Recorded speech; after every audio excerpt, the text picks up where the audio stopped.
Welcome to Smart Wealth with Joshua. Your daily stock analysis and catalysts talk. Today we're looking at StarBucks. If you find our talks useful, please consider subscribe, like, and comment underneath. And before we dive in, just a quick reminder that the VIP Algos link is below in the description. So definitely check that out for your own wealth building strategy. Yeah, it's a great tool to have in your portfolio. Right, absolutely. So let's get into it. How does a company that only keeps about, 19 cents of actual profit on a $5 coffee see its stock surge like 23% in just 6 months? I mean, it's wild, especially right as global shipping lanes in the Middle East are basically collapsing. Exactly. So today we are tearing into the balance sheet and the rather wild market mechanics of Starbucks in July 2026. Yeah, we've got our really fascinating stack of financial research and institutional sentiment data to go through today. Right, because we need to figure out if this massive run-up is a fundamentally sound corporate turnaround or, if it's just a heavily engineered hype bubble waiting to burst. Yeah. So let's unpack this because the sheer momentum here is just demanding Wall Street's attention. It really is. The momentum is undeniable. I mean, outperforming the S&P 500 by nearly 10% over a 6-month period. That's huge. Right, and especially in the current macroeconomic climate, it forces you to look really closely at the underlying machinery. The narrative surrounding legacy consumer brands can shift on a dime, Oh, for sure. But when you look at the actual filings, the cash flow tells a very specific and highly strategic story. Yeah. And looking at the top line, the trajectory certainly supports the bullish narrative. We are seeing trailing 12-month year-over-year revenue growth sitting at a very healthy 5.84%. Which is no small feat. Right. For a footprint that massive, moving the revenue needle by almost 6% requires literally millions of additional global transactions. It suggests that whatever traffic driving initiatives management has deployed, they are materially accelerating demand. Which is honestly the hardest thing to fake. Yeah. You can engineer earnings through cost cutting for a quarter or two, but you cannot fake sustained top-line revenue growth at that scale. Right, you can't just cut your way to growth. Exactly. It requires actual human beings walking into stores or opening their apps and spending more money. But I see a glaring disconnect when we move down the income statement, and I'm struggling to see how this bridges the gap to their massive earnings expectations. The margins. Yeah, the gross margin is holding remarkably steady at 21.9%, but the net margin is squeezed all the way down to just 3.89%. Yeah, it's thin. So, like we established at the top, after labor, materials, real estate, taxes, they are keeping a fraction of the revenue. So are the turnaround efforts actually working if the fundamental business model is operating on such a razor's edge of profitability? Well, it looks precarious if you view it as a static snapshot, sure. But you have to look at the mechanics of how that 3.89% net margin interacts with a durable 21.9% gross margin in a high fixed cost business. Okay, how so? It basically acts like a coiled spring. The underlying dynamic here is operating leverage. Think about a single store location, right? The rent, the utilities, the baseline labor to just keep the doors open. Right, those are all fixed costs. Exactly. And once those costs are covered by the morning rush, the incremental cost of serving the next 100 mobile orders in the afternoon is incredibly low. Oh, I see. So because the gross margin on the actual coffee, beans, and water is so favorable, any acceleration in daily foot traffic, like that 5.84% revenue growth we just talked about, it bypasses the fixed operational drag. Precisely.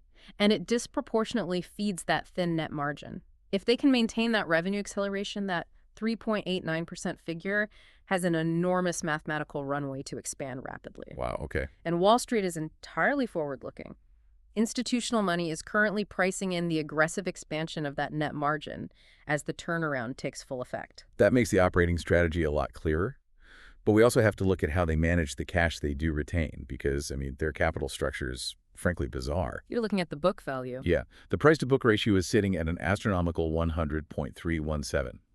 For a physical retail company with tens of thousands of brick-and-mortar stores, trading at 100 times book value seems almost absurd. It is a staggering multiple, yeah. Yeah. But it is the hallmark of a highly aggressive, decades-long financial engineering strategy. Okay. That 100.317 ratio isn't necessarily a reflection of the market overvaluing the physical assets by a factor of 100. It's actually the mathematical constellance of relentless historical share repurchase programs.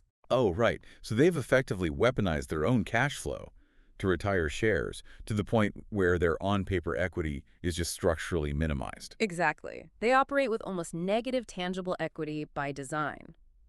By continually returning capital to shareholders through buybacks, they intentionally shrink the denominator of that price-to-book equation. Right, they aren't trying to build a fortress balance sheet of retained earnings. No, not at all. They No. are functioning as a pure cash flow distribution engine. And we actually see the second prong of that distribution strategy with the upcoming quarterly dividend. They are paying out 62 cents per share on August 28th, 2026. Right. So, for you listening and trying to evaluate this within a broader portfolio context, the implication is that despite the heavily compressed net margins, the absolute free cash flow generation is reliable enough to support both aggressive buybacks and a premier dividend. Which is basically the holy grail for income-focused investors, right? But generating that cash flow is only half the equation.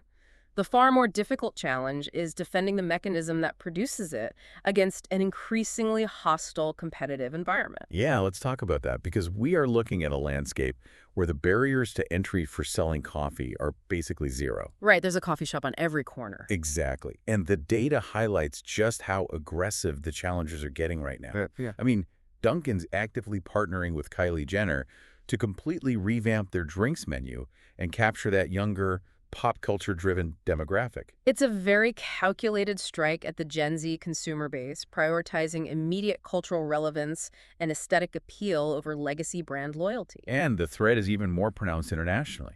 Look at the numbers coming out of India. Blue Tokai, which is a regional specialty coffee brand, just posted a 50% revenue jump and is aggressively targeting an 800-store footprint. Yeah, that's massive growth. Right. And India is arguably the most critical growth vector for global coffee right now. Yeah.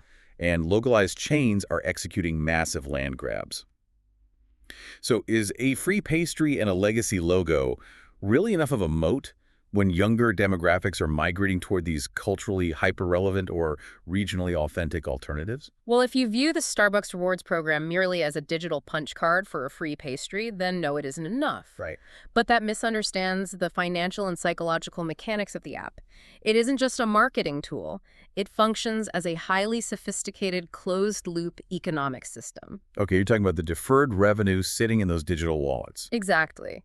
Think about it. When millions of users preload $20 or $50 onto their app, they are collectively providing the corporation with a massive zero-interest loan. Why, yeah. Billions of dollars in capital sit on the balance sheet as deferred revenue, just waiting to be spent. The company earns interest on that float, effectively operating as an unregulated digital bank. That's crazy to think about.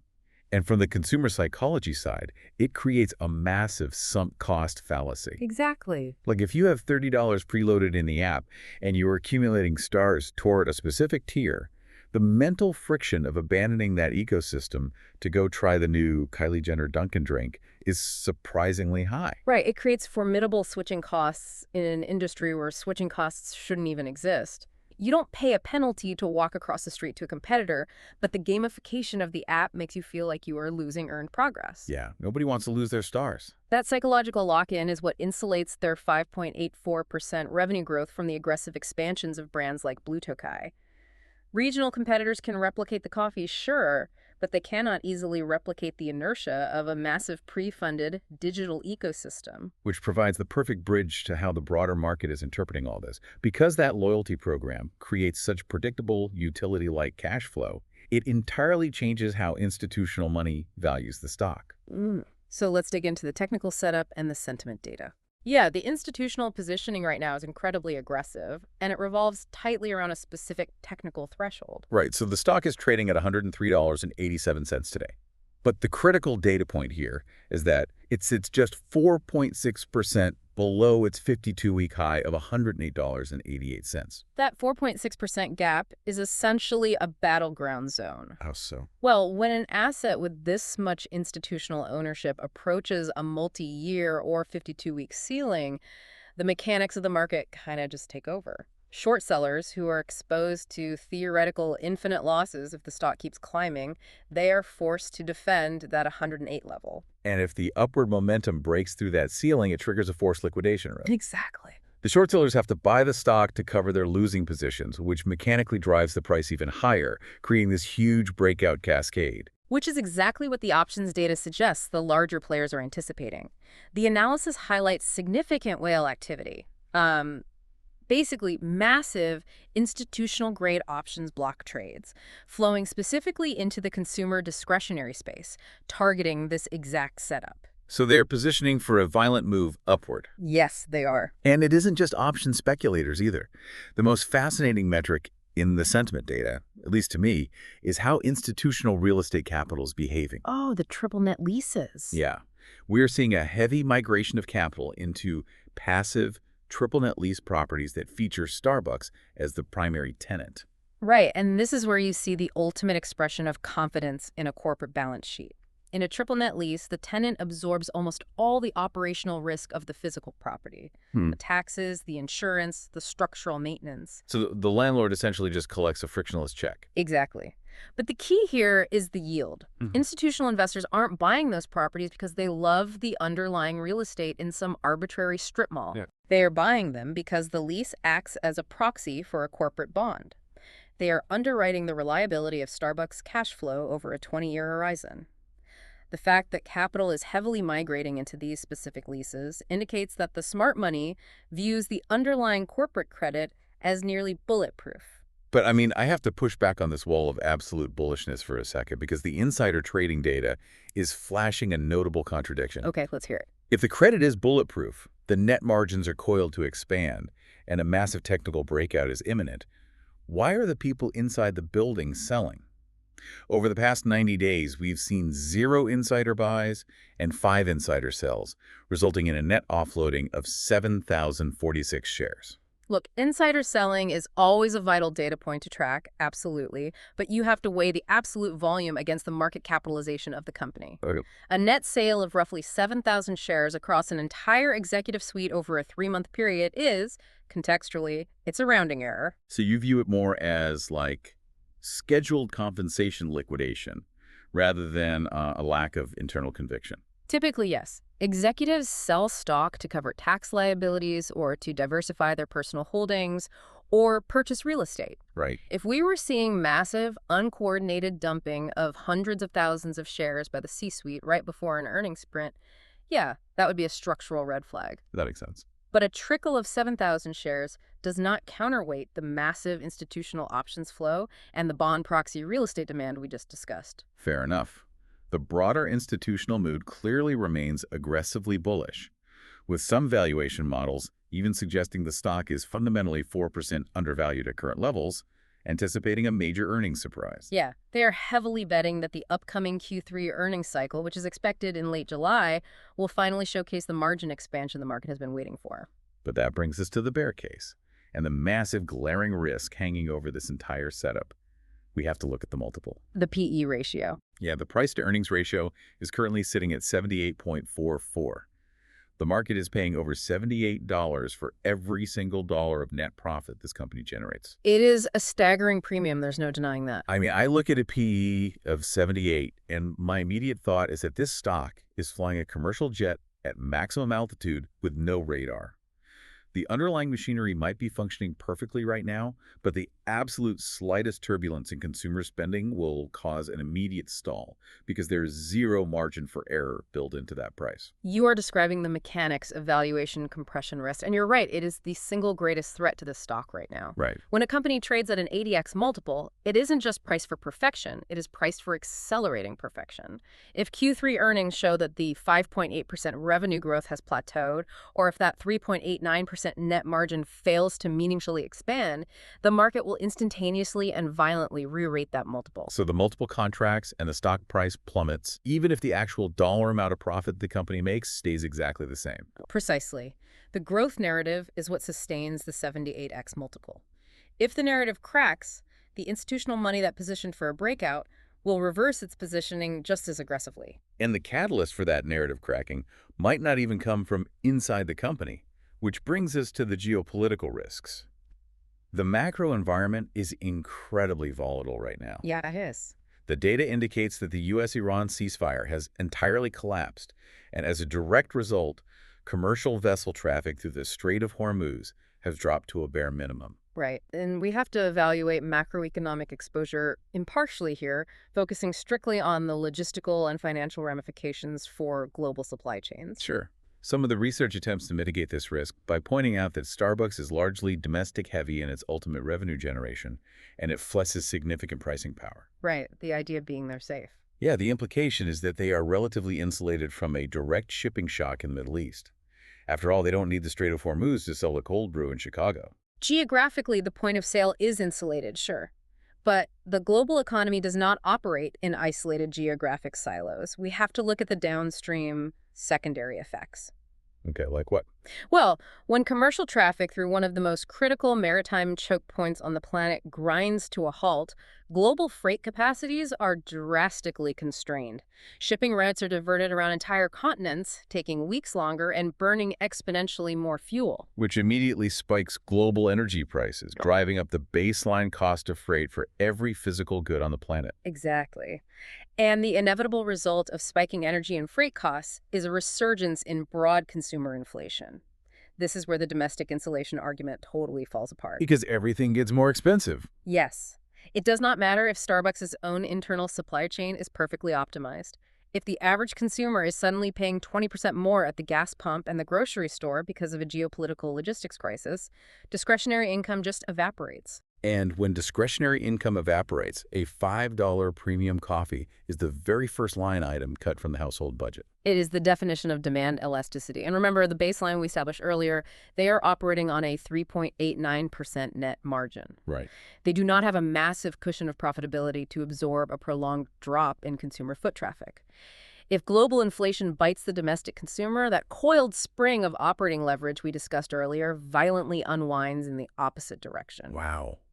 So the fixed costs of the real estate and labor remain the same, but the top-line revenue drops, instantly crushing that razor-thin net margin. Which then triggers the multiple compression on that 78x PE ratio, and the stock corrects. That is the fundamental bear thesis in its entirety. So bringing all of this micro and macro data together, the accelerating revenue, the unregulated bank mechanics of the loyalty app, the institutional whale activity, balanced against a towering valuation multiple and a fracturing global supply chain. What is the final verdict here? Well, despite the very real macroeconomic threats and the lack of multiple padding, the quantitative data overwhelmingly favors the bullish momentum in the immediate term. Yeah, our research assigns this setup an 8 out of 10 bullish score. They ultimately frame the stock as a highly compelling swing trade into earnings. Right. The thesis is that the underlying turnaround is genuinely accelerating top-line growth. The loyalty moat is fiercely protecting market share against emerging competitors, and the heavy institutional positioning strongly suggests a technical breakout past that 52-week high is the most probable near-term outcome. It is a textbook momentum and operating leverage play, provided they can successfully thread the needle on Q3 margin expectations. It is definitely a fascinating setup to watch unfold, but I want to leave you with one final thought to mull over, building on that macro risk we just explored. The analysis leaned heavily on the idea that a domestic-heavy revenue stream insulates a brand from Middle Eastern shipping shocks. But if you take a step back and look at the core product itself, coffee is fundamentally one of the most complex global agricultural products on Earth. Absolutely. It requires specific equatorial climates to grow, massive labor forces to harvest, and complex maritime logistics to process and ship across oceans. It really represents the absolute pinnacle of an interconnected global supply chain. Exactly. So if the world continues to geographically fracture and vital maritime shipping lanes become increasingly contested, heavily taxed, or outright dangerous, how long can a premium consumer brand truly stay insulated from global supply chain chaos? It's a great question. They can raise prices today because of their brand equity in a digital ecosystem, but elasticity has a breaking point. It's a question of how much macro volatility a consumer discretionary brand can absorb before the underlying product just becomes too expensive to justify. Something to think about tomorrow morning, the next time you're tapping your app and waiting in line for your brew. Because the physical reality of moving millions of tons of beans across oceans eventually catches up with the digital balance sheet. It always does. Well, that wraps us up for today. Thank you so much for joining us. If you found this breakdown helpful, remember to subscribe, like, and leave a comment below. And don't forget, the VIP Algos link is below in the description to help you navigate these markets. We'll catch you next time.